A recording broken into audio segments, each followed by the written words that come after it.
People, I think, miss the ways in which Black immigrants are standing at the intersection of racial justice and immigrant rights. And hopefully we're continuing to push back against that misconception.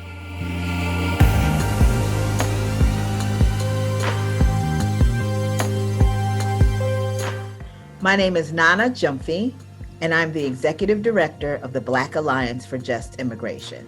I think one of the main misconceptions is that immigration is not a Black issue. The second is that Black immigrants are also Black, that we suffer all of the conditions and all of the result of harsh policies that multi-generational African Americans suffer. The common issues that are shared between African Americans and Black immigrants really come under the general heading of anti-Blackness. When you come here as a Black immigrant, you don't somehow escape that.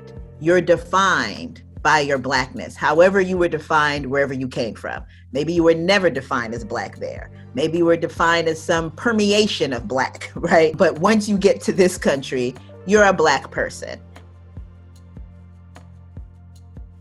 The original criminal by definition, because of white supremacy in this country, is the Black person, whether or not you're going to be profiled by the police and the ways that caging and cops are going to affect your world, healthcare and those disparities. All of those issues that we see in the African American community, we're going to see in the Black immigrant community as well. One of the main cases that we can show that's recent where Black immigrants were a victim of police brutality in the US is the case of Botham Jean. Our brother Botham is from St. Lucia, right? Came here as a grown person, wasn't born in this country, didn't come here as a child, came here specifically to go to school, to build that life, and was killed by a white cop. That, I think, is nearest, biggest example that we've seen that we actually saw in a beautiful way. Both Black immigrants and multi-generational African Americans coming together to push back and say, no, this will not stand. We are, as Black immigrants, disproportionately represented in the deportation system. When we're looking at who's in detention, we probably make up about 4%. However, 20% of the immigrants that are facing deportation in immigration court, so 1 out of every 5, is a Black immigrant. Black migrants are detained for much longer periods, months, years.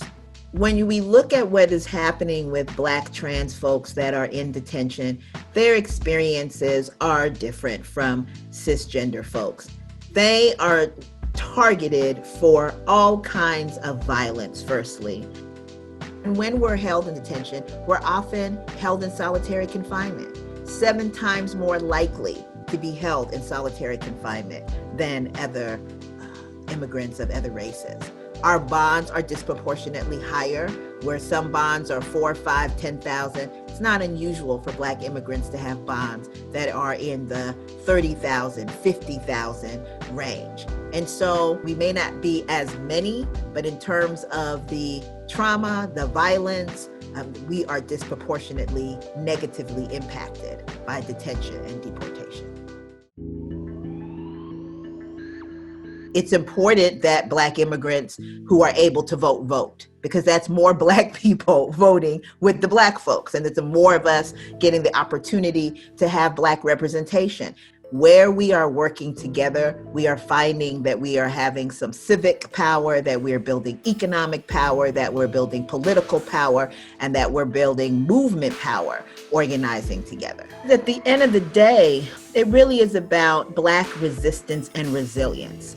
And in order for us to achieve the resilience that we want to have, to thrive in the ways that we want to have, we're going to have to engage in the resistance part together.